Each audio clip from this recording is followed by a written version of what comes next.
Hi guys, and welcome to the show. My name is Sarah Davison and I'm best known as the divorce coach.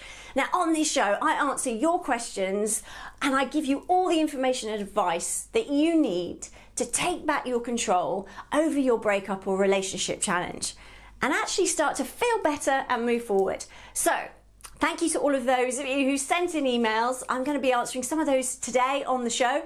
I know Maria, you sent in a question. I know you're stuck and you're struggling to move forward. So we're going to look at that today. But before we get into Maria's question, I want to explain a little bit about the breakup process, because I know a lot of you from your emails are really challenged by the different things you're going through. It's a roller coaster of emotions. I know, I've been there. I went through a really tough divorce. And when I was going through it, I was battered by my emotions. You know, some days I was in bits and I couldn't get out of bed. Other days I felt angry. Other days I was just devastated. And other days I felt nothing. I felt numb. Now, I want to explain to you, because clarity gives you power. If you understand the 5 stages of the breakup process we actually go through, then it will give you an understanding of where you are now, where you've been, and also for those of you who are in the middle or maybe at the beginning of the process, where you still have to go. But actually the clarity of knowing that gives you power. It gives you your control back so that you can then start to decide how you're going to manage things. And you're not going to be so battered by your emotions, okay? You're going to really feel a bit more in control. It's all about dialing down the overwhelm and putting you back in the driving seat of your life again.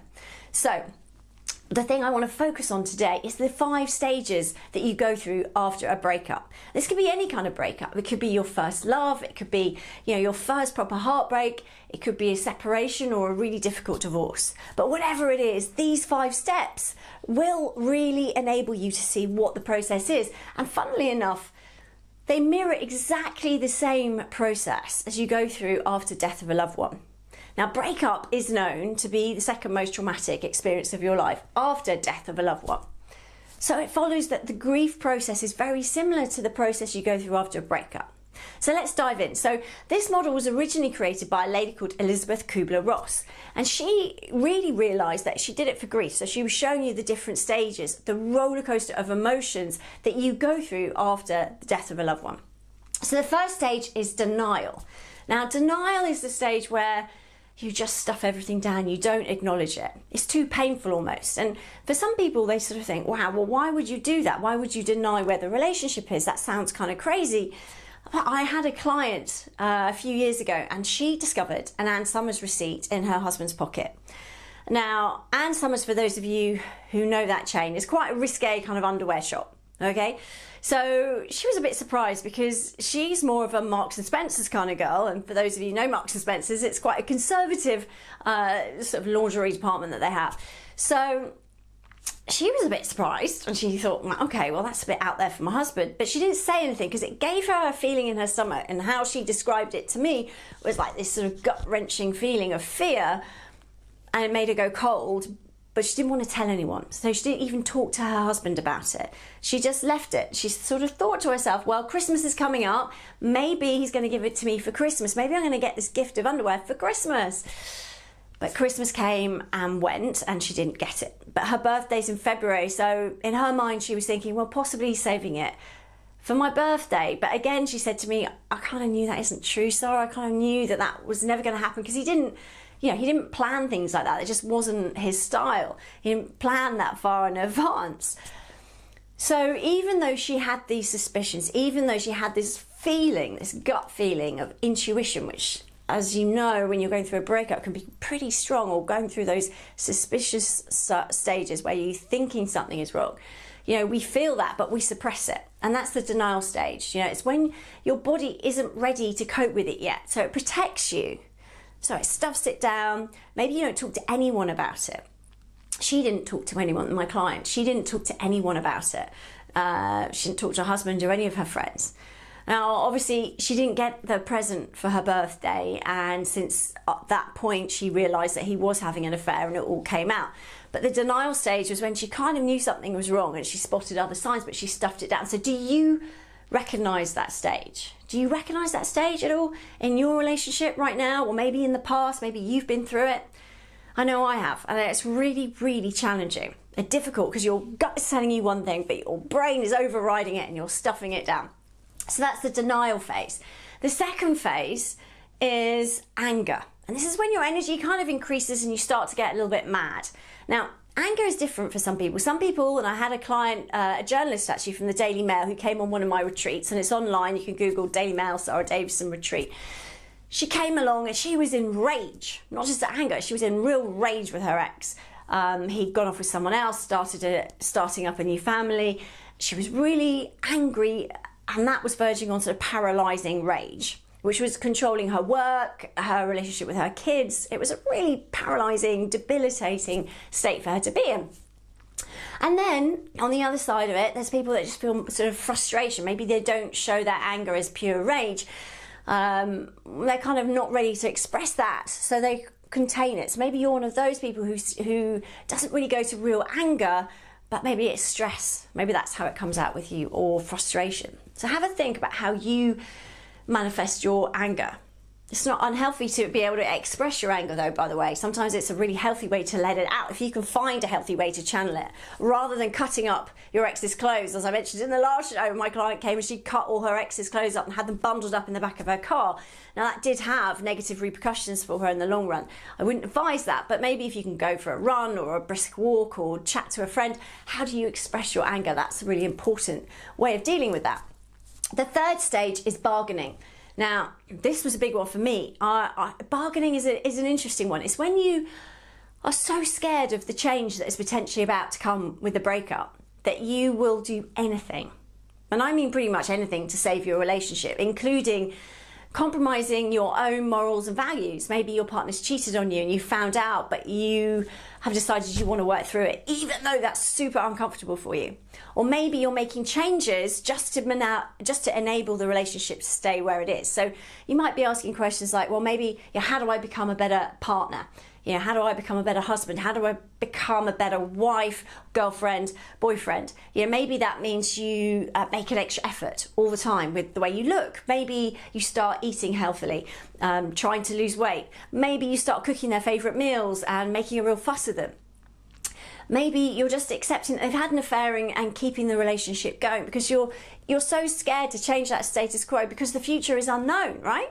And those changes, you don't know how you're going to cope with them, and it all seems too overwhelming. So you'd rather stick with the terrible situation, even if it's just horrendous for you. And I see this with clients so often, that they'll stick with something that they know makes them unhappy because of the unknown of what's out there after the separation or the breakup. So it's perfectly normal, guys. That's normal. But it's not always the right thing, because sometimes it's not sustainable. Maybe you can sustain that for a little while, but being something that you're not, or compromising your values in a way, can be damaging long term. Or maybe cooking their favourite meals and looking perfect all the time just isn't possible, right? So it will break down at some point, or you'll be unhappy. So bargaining stage is really interesting to look at what you're prepared to compromise because of this fear of change. So the fourth stage is depression. Now that's when your energy is super, super low, like maybe you can't get out of bed. At this point, maybe you've even cried all the tears you've got to cry, and you're just in bed, you just want to pull the duvet over your head and eat crisps or chips or something, That's kind of a natural reaction. Now, I see a lot of people that have been to their GP and they've been diagnosed as depressed. Now, some people take that as a label for life. Now, just because you're depressed now doesn't mean you're going to be depressed forever. That's the good news, okay? I know it's a really tough time.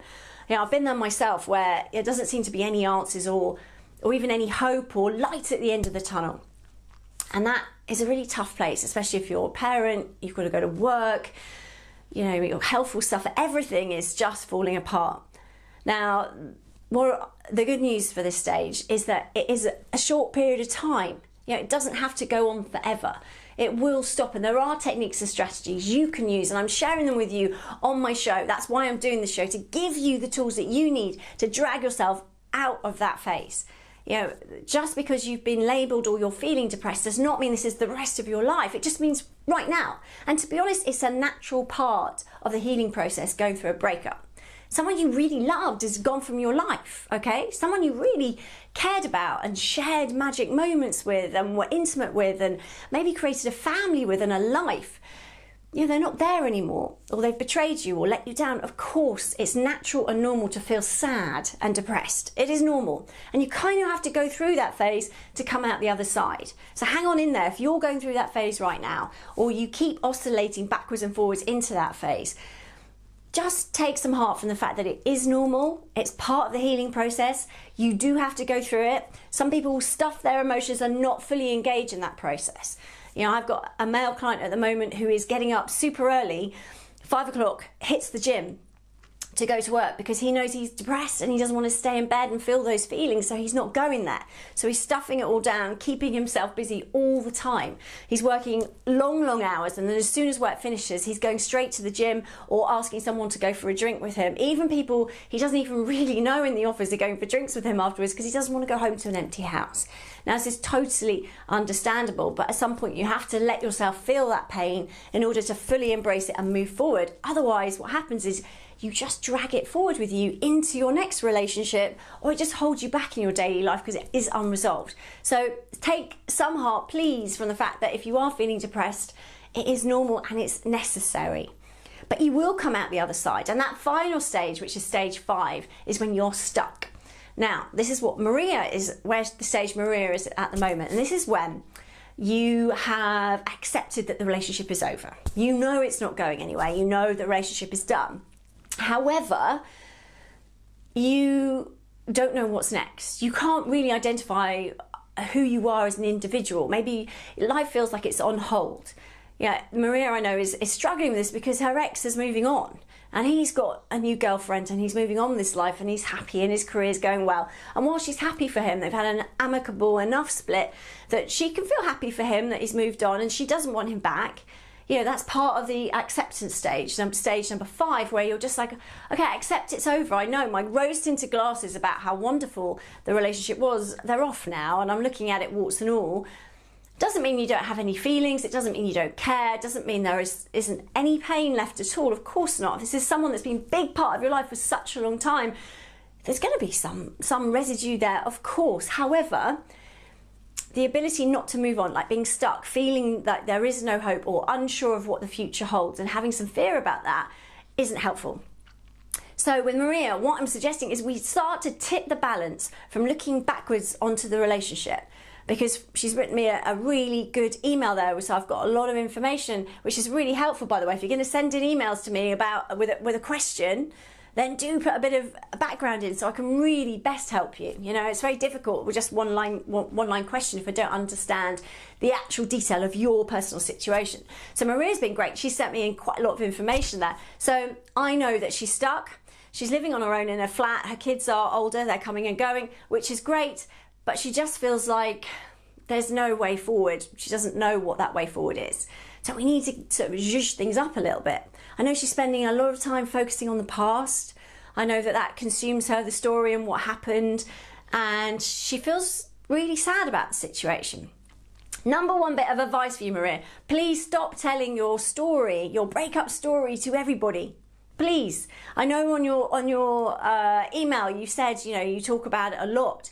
Now, did you know, guys, that this is true for all of us, that when we're sad about something and we want to talk about it, our brain doesn't know the difference between it happening right now or happening in the past. So what happens is that we start to tell the story, and then that story overtakes us and our body goes, oh, I know this story. I feel heartbreak, I feel pain, I cry. And it reconnects you to all those negative things, okay, those negative emotions. So we want to stop doing that and living in the past. But in order to do that, if we take something away, we stop thinking about that, or we make a conscious effort not to do something, it leaves a gap, doesn't it? It leaves like a void, right? And we've got to fill that with something else. We've got to kind of see it as like old-fashioned weighing scales. We've got to tip that focusing on the past and tip that to focusing on the future. So how do we do that? Well, first of all, we need to go on almost a voyage of self-discovery again. We need to reconnect with who you are again now that you're single. And we need to paint some colour and paint this future a bit brighter. Because usually why we're stuck is we just don't know. We haven't thought about the future and we haven't created a plan to move there yet. This is one of the things I do on my retreats. If you come on one of my breakup recovery retreats, I've got it also as an online product on my website, Breakup Breakthrough product. basically show you how to do that. But I'm going to give you some tips here today on how Maria and you, because I know there's lots of you out there who are watching this who are saying, how do I move forward? Well, look, to start painting that future brighter, we've got to understand who you are, what makes you tick.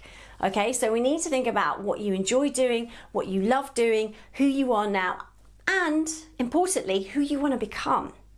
Now, not 5 years in the future, that's too far off, right? We need to be thinking, who do you want to become in the next 6 months? And then break that back. You know, what does that look like in a month's time, 2 months' time, 3 months' time?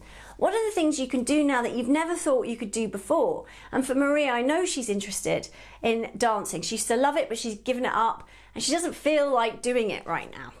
She's still like, lethargic, low energy. I just don't feel like trying, Sarah. But that's the thing, you have to put in the effort. You've got to take action. Taking action is the only thing that's going to move you forward. You have to take responsibility for your life to change things. Now, I know Maria's taken the step of writing to me and I'm giving you the advice, Maria, but you now have to action.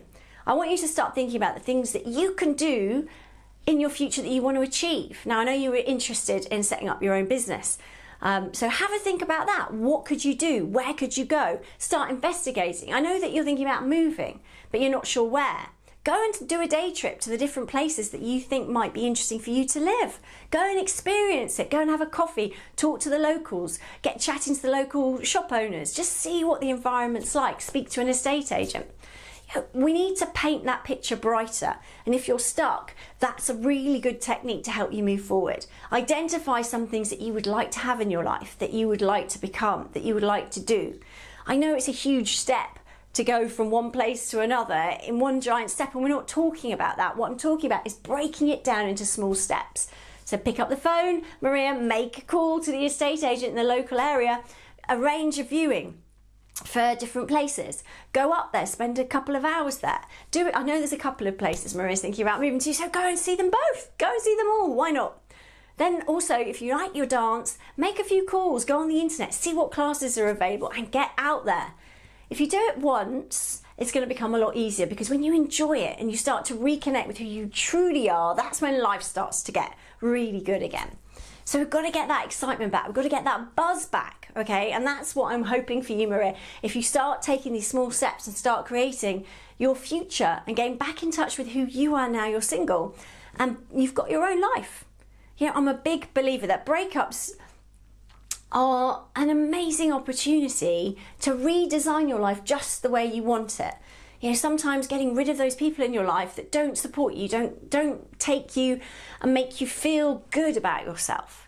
If you don't have to hang around with them, don't do it.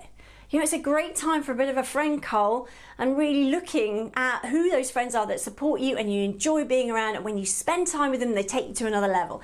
The people that don't, maybe you just don't spend so much time with them, maybe you don't share personal information with them, or maybe you don't see them at all. That's your choice. But this is a chance to kind of spring clean your life, to get back in touch with who you are as an individual and what you want from your life. And the stronger you become, Maria, the more empowering and inspiring it will be for your children. I know they're worried about you at the moment, and you don't want that. You want to be a role model for your kids, to show them that sometimes life doesn't work out the way that you plan it or you want it. But that doesn't mean that's it. That doesn't mean you drag that baggage with you forever. And with the mental health crisis that's going on with kids at the moment, especially teenagers, it's really, really empowering lesson to show your kids that actually maybe your relationship didn't work out. And yes, of course you were devastated by it, but it doesn't define you. You can go on and create something better and create a happy life. It's a great lesson for kids, and I'll talk about that again in more depth in another show. I know I've got questions on kids that people have asked me, so I will be answering those questions in another show. But I hope that's helped. I hope you found that interesting. Have a think about that cycle of denial, anger, bargaining, depression and acceptance. And just know that, the important thing is, having been through it myself, I know it's not you don't flow from 1 all the way through to 5.